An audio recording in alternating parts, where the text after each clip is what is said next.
c'est André Diarra, je suis producteur malien, résident à Bamako. À vrai dire, au fait, je suis arrivé dans le cinéma par mon amour pour la musique. Et ça a été des débuts de tournage sur des plateaux de clips et par la suite des films de commande. Et j'ai aussi eu quelques formations en production de documentaires qui m'ont conduit aujourd'hui à avoir ce statut de producteur. Et voilà, Dieu merci, oui, j'ai eu à travailler vraiment sur des films de production d'ordre cinématographique. Et puis voilà. En voulant intégrer ce milieu, il faut dire d'abord c'était d'ordre de formation.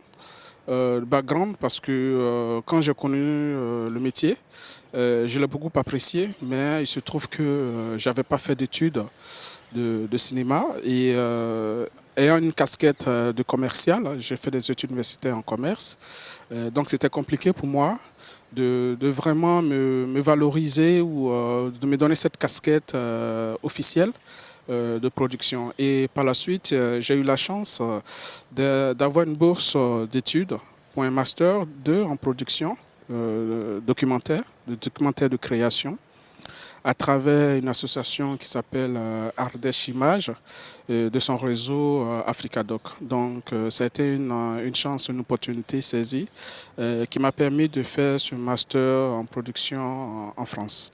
Et par la suite, voilà, s'en est succédé les différentes productions de films documentaires que j'ai pu accompagner. J'ai produit quelques documentaires, à commencer par le premier, qui s'appelle Amoubéa, que j'ai aussi réalisé, qui est un film qui a eu un bon succès. Et s'en est suivi aussi un autre film d'Onko de Fé Kassim Sanogo et aussi Les héritiers de la colline de Ousmane Samasekou, La rue des Sœurs Noires de Aïcha Thiam et le dernier documentaire produit est À quand le soleil de Awa Traoré, une réalisatrice malienne. Et par la suite aussi, là en ce moment, on travaille sur d'autres projets de documentaires en long métrage, mais aussi voilà, un long métrage fiction avec un jeune réalisateur malien résident aux États-Unis, de nom de Mamadou Cissé.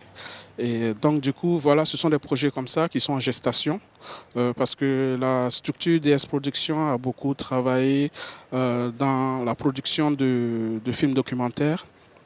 Et aujourd'hui, cette expérience continue à se mûrir et nous essayons aussi de nous lancer dans d'autres domaines comme la fiction. Les productions en Afrique, comme dans la plupart des pays dans le monde, sont boutées à cette question financière. C'est clair que nous sommes carrément en arrière par rapport à la mise en place d'un dispositif financier pour soutenir la créativité des films. Certains pays en Afrique ont déjà pris le pas et s'en démarquent. Mais je pense qu'on a encore besoin de ça, de mettre la mise en place d'un très bon dispositif indépendant de point de vue ses ressources pour que les films africains puissent voilà, se faire, pour que les films puissent se faire, mais aussi pas seulement se faire, puis qui puissent être exploités, parce que la question financière n'engrange pas seulement l'aspect de la production, mais c'est aussi l'exploitation des films. Voilà, donc si nous faisons des films, on a vraiment ce marché africain qui permettra de vraiment bien exploiter, et il nous faut un dispositif, il faut les moyens, pour vraiment conjuguer tous ces efforts-là pour que le cinéma, et notamment l'art africain, puisse vraiment être consommé aussi localement. Les prochaines productions, oui, on en a deux longs métrages documentaires, un long métrage fiction et un court métrage. Donc voilà, ça bout un peu là sur la table et nous mettons les moyens nécessaires pour déjà avancer sur ces projets et de sorte que voilà, ces films puissent être faits d'ici l'horizon 2020-2021 aussi. Et, voilà, donc ce sont des films qu'on attendra très bientôt et nous serons contents de vous présenter. Le mot de la fin, c'est... Je pense qu'aujourd'hui, nous sommes jeunes, nous avons envie de faire des choses et on ne peut pas avancer tout seul. Et quand je dis jeune, ce n'est pas simplement par rapport à l'âge, mais c'est aussi par rapport à l'expérience. C'est un métier assez riche.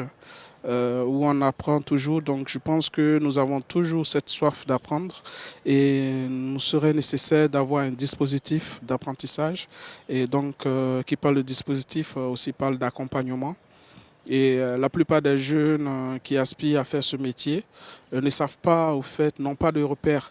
Donc je pense qu'aujourd'hui, ce qui est vraiment important pour que le cinéma malien, le cinéma africain puisse vraiment être là où tout le monde le souhaite, c'est non seulement avoir cet accompagnement en termes de formation et autres, mais aussi avoir tout un dispositif de consommation parce que ce sont des produits que nous faisons, que nous mettons sur le marché et qui parle de marché, parle de consommation. Donc il reste évident et même fondamental qu'au-delà de tout ce que nous faisons, il faut qu'on puisse vraiment songer à ce dispositif de consommation pour que les produits sur lesquels nous travaillons, les films, les œuvres que nous créons, puissent être connus de nos compatriotes africains.